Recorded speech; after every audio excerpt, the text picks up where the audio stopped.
अस्सलाम वालेकुम फ्रेंड्स। आज हम इंश्योरेंस कंपनीज जो हैं उनको डिस्कस करेंगे। उसमें ये देखेंगे कि इंश्योरेंस कंपनीज कैसे काम करती हैं। सेकंड हम ये जानेंगे कि आपके पैसे से इंश्योरेंस कंपनीज जो हैं वो कितना कमाती हैं। थर्ड क्वेश्चन में जो इसमें हम डिस्कस करेंगे वो ये है कि आपको कितना पैसा देती है जो उसने कमाया होता है। और चौथे नंबर पर हम ये भी देखेंगे कि क्या आपका पैसा वाकई इसमें ज़्यादा होता है कि नहीं। इन सभी सवालों के जवाब अगर आप जानना चाहते हैं तो आप आज की जो वीडियो है उसको कंप्लीट देखें। एट द एंड जो है वो इसमें कुछ रिकमेंडेशंस भी हैं जिसकी बेस पर आप फैसला कर सकते हैं। तो चलें आज की जो वीडियो है वो स्टार्ट करते हैं। जी, ये मेरे पास कुछ डाटा मैंने लिया हुआ है, उसकी बेस पे मैं ये एनालिसिस करूँगा। ये मैंने ईयर्स जो है इसमें लिए हुए हैं 2001 से लेकर 2020 तक। ये सेकंड कॉलम में मैंने लिया हुआ है इन्फ्लेशन रेट। ठीक है, इन्फ्लेशन रेट बेसिकली वो होता है कि हमारी इनकम जो है अगर आज 100 रुपये है तो एक साल बाद जो है उसमें उसकी वैल्यू में कितने परसेंट जो है वो कमी आ जाएगी। ठीक है, तो ये मैंने उसको जो है वो परसेंटेज रिमूव करके पॉइंट्स में ले आया हूँ। और ये इसकी मैंने 20,000 जो एक पॉलिसी है उसका एनालिसिस किया हुआ है कि फर्स्ट ईयर में वो पहली जो इंस्टॉलमेंट वो देता है वो 20,000 रुपये दे रहा है। और एक साल में जो उसकी वैल्यू जो है इन्फ्लेशन की वजह से ये 20,000 रुपया जो है इसकी वजह से जो वैल्यू डिक्रीज हो जाती है पैसे की वो 882 रुपये है। यानी कि अगर आप साल के शुरू में 20,000 से कोई मुख्तलिफ चीज़ें जो आप ख़रीद रहे हैं, साल के एंड में 2001 के जिसमें इन्फ्लेशन रेट 4.41 रहा है तो वो आप वही चीज़ें जो है वो 20,882 रुपये में वो ख़रीद सकेंगे। ठीक है, तो नेक्स्ट ईयर क्या होता है कि इसमें ये करती हैं कि नेक्स्ट ईयर इसका 20,000 रुपया और ऐड हो जाता है। ठीक है, यानी कि सेकंड इंस्टॉलमेंट जो उसकी आ जाती है और उस ईयर का जो इन्फ्लेशन रेट है वो 3.54 है। ये कंप्लीट यानी मैंने इसमें 20,000 रुपया जो है वो ऐड मजीद हो जाता है, फिक्स किया हुआ है इसमें मैंने। ठीक है, तो ये मैंने इसका रियल इंटरेस्ट रेट जो होता है वो लिया हुआ है। रियल इंटरेस्ट रेट बेसिकली वो होता है जिसमें आप नॉमिनल इंटरेस्ट रेट में से इन्फ्लेशन फैक्टर जो होता है वो माइनस कर देते हैं कि आपकी जो रियल परचेजिंग पावर है वो कितनी जो है वो इंक्रीज हो रही है। ठीक है, तो इसका भी मैंने पॉइंट्स में कन्वर्ट कर लिया है और फिर जो है वो फर्दर जो इसका मैंने ये एक मतलब ईयर में यानी कि जो हमारी फर्स्ट इंस्टॉलमेंट है 20,000 रुपया, अगर उस पे मैं रेट ऑफ इंटरेस्ट जो है वो real interest rate, nominal interest rate नहीं मैं चार्ज कर रहा इस पे ऊपर, रियल इंटरेस्ट रेट की बता रहा हूँ मैं। अगर हम इसके ऊपर लगाएं तो वो आपको 400 रुपया जो है वो इसमें इंक्रीज हो जाएगा। ठीक है, तो एट द एंड जो वैल्यू होगी 2001 में वो कितनी इंक्रीज हो जाएगी, वो आपकी 20,000 रुपया कितना बन जाएगा, 21,282 रुपया हो जाएगा। जिसमें 882 रुपये इन्फ्लेशन फैक्टर की वजह से जो कमी आ गई है वो इसमें ऐड कर दिया, प्लस इसमें रियल इंटरेस्ट रेट जो है वो इसमें ऐड कर दिया। नेक्स्ट ईयर में क्या किया कि इसमें ये जो हमारी अमाउंट थी, value of the amount at the end of the year 2001 वो ली, प्लस हमारी जो 2002 में सेकंड जो इंस्टॉलमेंट है वो आ जाती है, इसमें 20,000 रुपया वो ऐड किया। फर्दर इसी तरह ये प्रोसेस चलता जाता है। एट द एंड अगर हम इसका एनालिसिस देखें कि 20 ईयर बाद 20 ईयर्स बाद जो है वो कंपनीज जो होती हैं वो एक्चुअल में कितना गेन कर लेती हैं। ये मैं रियल इंटरेस्ट रेट मैंने इसमें लिया है समझाने के लिए आप लोगों को। ये तकरीबन 15,90,998 के समथिंग राउंड अबाउट जो है वो गेन कर लेती है। तो ये मैंने एक रफली जो इनका जो मैच्योरिटी प्लान है वो दिया हुआ है। इसमें ये क्या करते हैं कि एनुअल इंस्टॉलमेंट आप 20,000 रुपये दे रहे हैं, पीरियड 20 ईयर्स का है, तो टोटल जो है वो 20 ईयर्स बाद आपकी अमाउंट जो है वो 4 लाख रुपये आ जाती है। ठीक है। तो टाइम जो होता है यानी कि टाइम मोड, यानी कि ये कितना आपको एक्स्ट्रा देते हैं, तो ये मैंने 4 टाइम मोड लगाया हुआ है। नॉर्मली ये शॉर्ट जो अमाउंट होती है उसका 3.8% जो है वो कंपनीज जो है वो दे रही होती हैं। तो इस तरह आफ्टर 20 ईयर्स अगर हम बनाएं तो ये रफली बताते हैं कि 16 लाख रुपया जो है वो आपको मिलेगा।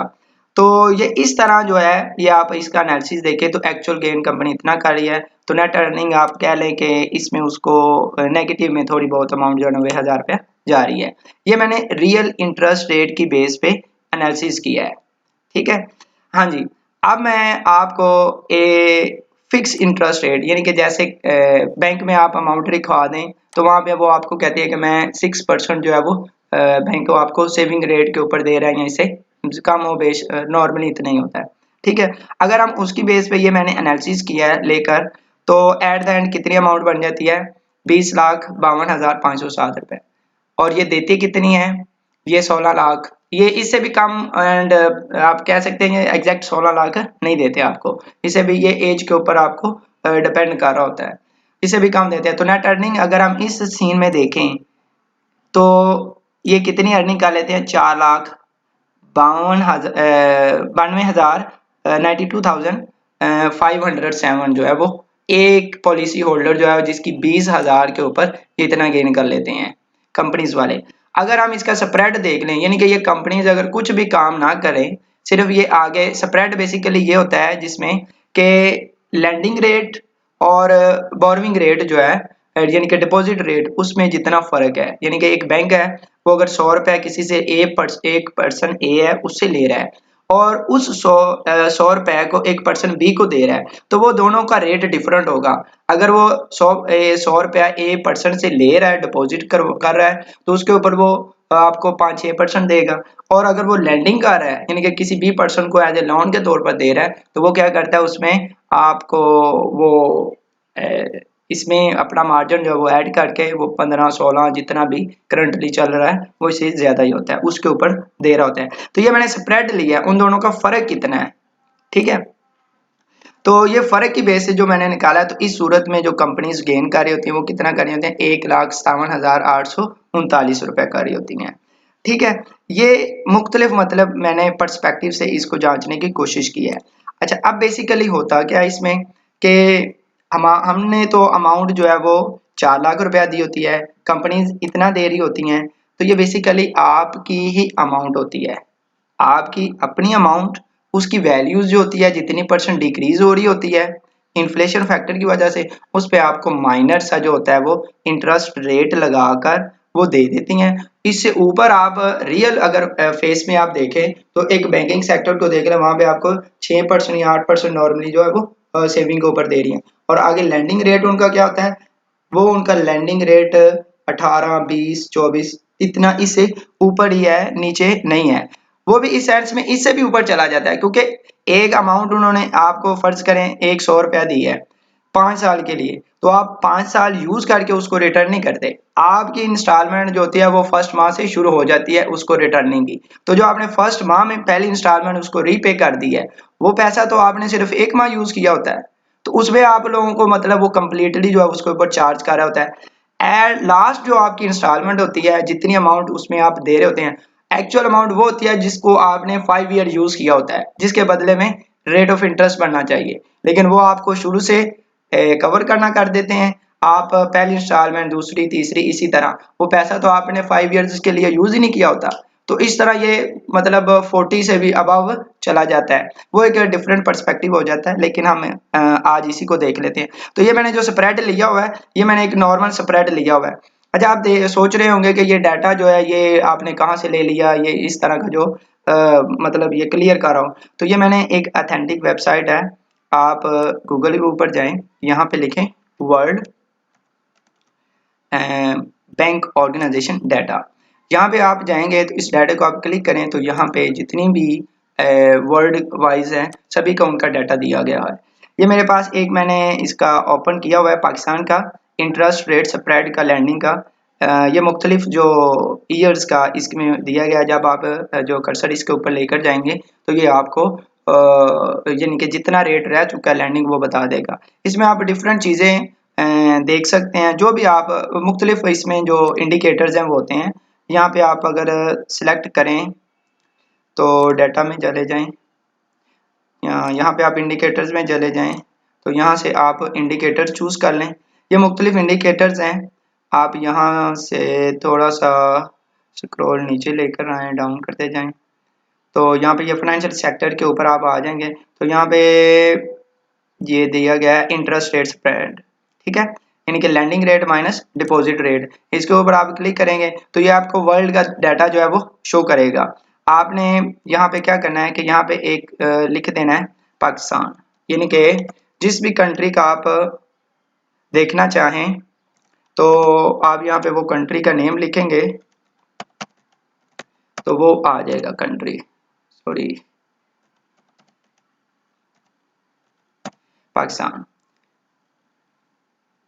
ठीक है, ये पाकिस्तान यहाँ पे शो हो गया। तो ये आपको पाकिस्तान का जो डाटा है वो अब शो होना शुरू हो जाएगा, ठीक है। ये मैंने यहाँ से इसका डाटा जो इन्फ्लेशन और इंटरेस्ट रेट स्प्रेड का जो है और रियल इंटरेस्ट रेट का है वो लिया है, ठीक है, जो यहाँ पे ये मैंने एनालिसिस किया है। ये बेसिकली आपकी अपनी अमाउंट होती है, उस पर सिर्फ माइनर सा आप लोगों को रेट ऑफ इंटरेस्ट जो है वो लगाकर दे रहे होते हैं। अब आप सोच रहे होंगे कि ये ऐसे कैसे पॉसिबल है। चलें इसकी एक और मैं मिसाल से आप लोगों को क्लियर कर देता हूँ कि ये मैंने एक एनालिसिस और किया हुआ है। 2004 में ईंट का जो रेट था, ब्रिक का रेट, वो 3 रुपए था एक ब्रिक का, और ये आपको 3000 में राउंड अबाउट, यानी कि अगर आपका नियर टू घर है ब्रिक्स कंपनी से तो उसका रेट अगर थोड़ा सा आगे पीछे हो सकता है तो उसमें रेट थोड़ा सा फर्क भी आ सकता है। तो 2003-4 में जो था ये हमने उस वक्त घर बनाया था और उस वक्त ये 3000 रुपया जो था वो पर थाउजेंड जो ईंट का था, और इस वक्त जो 2021 में वो राउंड अबाउट 12,000 रुपया। अगर आप लाहौर को देख लें तो उस पर और भी रेट जो है वो ट्रैवलिंग कॉस्ट ज़्यादा पड़ जाती है। तो ये देखिए आप 2004 में एक ईंट जो है 1000 ईंट जो है वो 3000 रुपये में हमें मिल रही थी। वही 1000 ईंट जो है अब 2021 में हमें कितने की मिल रही है, 12,000 रुपये की। तो प्राइसेस में कितना फर्क आ गया। ये जो प्राइसेस हमारी इंक्रीज हो गई हैं, ये वैल्यू ऑफ मनी जो डिक्रीज हुई है उसकी वजह से हुई है। इसी तरह एक और मैंने कंपैरिजन किया है, उस वक्त हमने जो मिट्टी होता है, मिट्टी की ट्रॉली जो है उसको उसका जो पर ट्रॉली का रेट था वो 2004 में 150 से राउंड अबाउट इसके ऊपर नीचे था, ठीक है। अभी जो है वो मैं 1000 बता रहा हूँ 2021 में। अगर आप एक का एरिया डिफरेंट दूर है, यानी कि जहाँ से वो सोयल को लेकर जा रहे हैं, तो ये वेरी कर सकते हैं, इससे ऊपर भी जाएगी, इससे नीचे नहीं आएगी, ठीक है। तो ये प्राइसेस का इन्हीं आप कह रहे हैं कि 15 साल में ये कितना डिफरेंस आ चुका है। आप कह सकते हैं कि 850 रुपए का डिफरेंस आ चुका है। इतनी आपकी वैल्यू ऑफ मनी जो है वो डिक्रीज हो चुकी है, ठीक है। अच्छा, अब आ जाती है बात कि अगर ये कंपनीज यहाँ पे इंटरेस्ट रेट जो है लैंडिंग के ऊपर काम कर रही हैं, तो यहाँ पे अगर 20 या 25% अगर हम लगाएं तो ये कितना गेन कर रही होंगी। ये सिर्फ एक पॉलिसी होल्डर का है 20,000 की, इसमें लोगों ने लाखों की करवाई होती हैं, डिफरेंट मतलब लोग हैं, हर साल कितने लोग करवा रहे हैं। तो ये सिर्फ एक पॉलिसी होल्डर 20,000 की जो है वो उसका मैंने एनालिसिस किया है, उसके ऊपर ये इतना गेन करके आप लोगों को इतना दे रहे होते हैं, एक्चुअल इतना गेन कर रहे होते हैं, और इसके राउंड अबाउट 60,000 के राउंड अबाउट ये दे रहे होते हैं। अब बात है कि ये पैसा जो 16 लाख जो है वो आपका इंक्रीज हो रहा होता है कि नहीं हो रहा होता। बेसिकली अगर हम इस्लामिक पॉइंट ऑफ व्यू से देखें तो उस पे भी इंटरेस्ट जो है उसे मना किया गया है। उसमें ये कहा गया है कि आपका जो सूद के ऊपर कारोबार करते हैं लोग, तो उसमें जो होती है वो वैल्यू जो होती है वो आपकी इंक्रीज नहीं होती बल्कि कम हो जाती है। तो ये देखें आपकी इसी तरह आपकी जो वैल्यूज है वो कम हो जाती है। अब आप 16 लाख की बजाय आप अगर कुछ चीज़ें 16 लाख में खरीदते हैं, तो अगर आप यही चीज़ें यानी कि 2001 से शुरू कर दें, थोड़ी थोड़ी खरीदते जाएं, तो वो आपकी रियल वैल्यू भी उसमें ऐड होती जाती है। ठीक है, अगर आप कारोबार कर रहे हैं, अगर आप पैसे की शक्ल में काम मतलब ये पॉलिसी की शक्ल में अगर हम देखें, बैंकिंग सेक्टर जितना भी है या ये पॉलिसी होल्डर जितने भी हैं, तो वो वैल्यूज जो होती है वो बेसिकली आपकी अपनी अमाउंट से काम कर रहे होते हैं। आगे मनी जो होती है, पैसा जो होता है, ये गेन करते हैं और उसमें से कुछ पोर्शन जो है वो आपको दे देते हैं। ठीक है, तो अब बात यह है कि हमें इसके ऊपर बिल्कुल भी जाना नहीं चाहिए, यानी कि इसमें हमारी वैल्यू जो होती है वो इंक्रीज नहीं हो रही होती, कम हो रही होती है। ठीक है, ये सिर्फ वैल्यू जो आपकी इन्फ्लेशन फैक्टर की वजह से डिक्रीज हो रही होती है, उसी को वो मैनिपुलेट करते हैं और माइनर्स आपको इंटरेस्ट लगाकर वो अमाउंट जो है वो आपको दे रहे होते हैं। अगर आप इसी पैसे को किसी कारोबार में इन्वेस्ट करें तो उस पे आपकी अच्छी अर्निंग हो सकती है।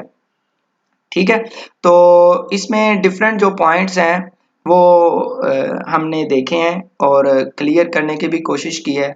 तो इसमें यह है कि कंपनीज जो होती हैं वो बहुत ज़्यादा गेन कर रही होती हैं और आप ही के पैसे के ऊपर वो गेन कर रही होती हैं, जितने भी बैंकिंग सेक्टर है या दूसरा सेक्टर है कंपनीज का। ये सिर्फ तरीका वारदात जो है वो इनकी डिफरेंट है। अब आप सोच रहे होंगे कि इसमें तो कुछ लोगों को मतलब 5 इयर्स में जाकर अगर उनका कोई खुदा न खास्ता एक्सपायर हो जाता है तो उसकी बाकी पॉलिसीज जो होती हैं वो उसको देनी नहीं पड़ती और ये अमाउंट जो होता है उसको, तो वो बेसिकली इसी अमाउंट जितनी आ चुकी होती है उसी के ऊपर वो आपको कुछ वैल्यू डिटरमिन करके वो फैमिलीज जो मेंबर्स होते हैं उनको रिमेनिंग अमाउंट जो है वो दे रही होती हैं कुछ ऐड करके। तो इसमें वो काफ़ी ज़्यादा जो होता है क्योंकि वो गेन कर रहे होते हैं, तो माइनर सा पोर्शन जो है वो फैसिलिटेट कर देते हैं। तो अब ये है कि हम कैसे, हमारे पास उतनी अमाउंट नहीं होती, तो अगर लोग करना चाहें तो उसमें कैसे कर सकते हैं? तो उसमें एक सिंपल सा मतलब आइडिया है कि आप लोग मिल जाएँ, मतलब पहली बात तो यह है कि आपका ट्रस्ट होना चाहिए। ठीक है, मिल के आप मतलब 20-25 लोग जो हैं वो आपके जानने वाले जो हैं रिलेटिव्स हैं, मिल के दोस्त हैं, मिल के कोई चीज़ बाय कर लें। फॉर एग्जांपल आप ये देख लें, अब अगर जैसे मैंने यहाँ पे मिसाल दिया ब्रिक्स की, तो 3000 रुपए की 1000 ईंट थी, तो अगर आपने ईंट भी बाय करके रखी होती तो आपकी वैल्यू 12,000 रुपए इस वक्त हो जानी थी। तो 1000 ईंट के ऊपर इतने सालों में आपने कितना गेन कर लेना था? 9000 रुपया गेन कर लेना था। ठीक है, उसमें आपके पैसे की वैल्यू जो है वो डिक्रीज नहीं होनी थी। इसी तरह ये एक छोटी सी मिसाल मैंने दी है, आप लैंड बाय कर लें, थोड़ा सा पोर्शन, छोटा सा कोई शॉप बाय कर लें, मिल के बाय कर लें, तो उस चीज़ को सर्कल करते जाएं कि एक माह में हमने मिल के एक चीज़ ले ली, दूसरे साल में दूसरे सॉरी मंथ में मिल के और एक पोर्शन ले लिया, उसको फर्दर जो है वो आप डिस्ट्रीब्यूट करते जाएं। तो आप कोशिश करें कि कारोबार की तरफ जो है वो बिजनेस की तरफ आएँ। ये जो कंपनीज़ हैं ये इस्लामी पॉइंट ऑफ व्यू से भी हमारे लिए जो है वो फ़ायदे में नहीं है, बैंकिंग सिस्टम जितना भी है, और ये कंपनीज़ जो हैं ये भी। और अगर दूसरे पॉइंट ऑफ व्यू से देखें जो नॉन मुस्लिम्स हैं, तो उसमें ये देख लें कि ये मैंने बताया इसमें वैल्यूज़ जो होती है वो इंक्रीज़ नहीं हो रही होती, बेसिकली वो वैल्यूज़ जो होती है वो कम हो रही होती है। ठीक है, तो होप्स हो गए आपको ये जितनी भी मतलब पॉइंट्स मैंने यहाँ पे इंश्योरेंस पॉलिसीज़ के बताए हैं, तो इस बेस पे अब आप डिसीजन ले सकते हैं कि आया कि हमें पॉलिसी की तरफ जाना चाहिए, बैंकिंग सेक्टर की तरफ, लोन की तरफ जाना चाहिए, या कि हमें मिलकर कोऑपरेशन के साथ काम करना चाहिए। तो इसी पे एक मैं एक शेर भी इकबाल का यहाँ पे कोट कर देता हूँ कि दर्द दिल के वास्ते पैदा किया इंसान को, दर्द दिल के वास्ते पैदा किया इंसान को, वरना अतायत के लिए क्या कम थे, करो बयां। होप आप लोगों को सारी चीज़ें क्लियर हो गई होंगी। तो अगर कोई चीज़ रह गई हो तो आप मुझे कमेंट में बता सकते हैं। तो hope so. Thanks for watching my video. Please like, share and subscribe my YouTube channel with other friends. Thank you. अल्लाह हाफिज़।